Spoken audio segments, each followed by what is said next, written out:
Hey all, this is Paul with Two Birds, One Stone, Backyard Gardening and Living. And today is one of my last chances to spray my peach tree with this copper fungicide. What I'm trying to prevent is peach leaf curl. This tree has had curl in the past, and right now is the only time to combat the curl really, is right before the buds break. Once you have the curl, you have to wait till the next year to try to treat because it's futile with it already set in.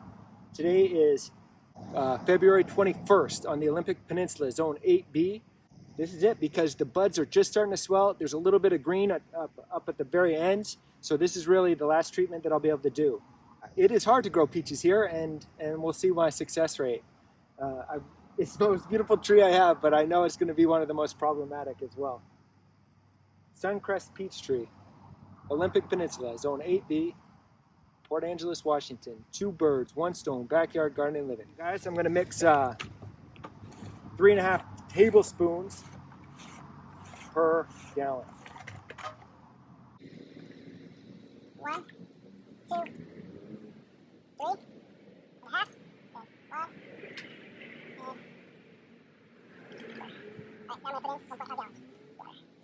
Come with me.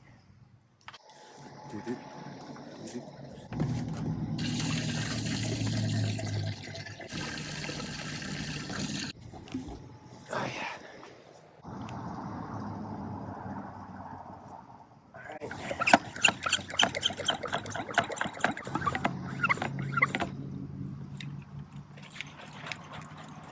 Okay.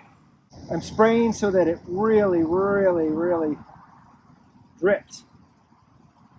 So all the buds are covered in copper. This is why you want small fruit trees. It's easier to do. It's easier to manage.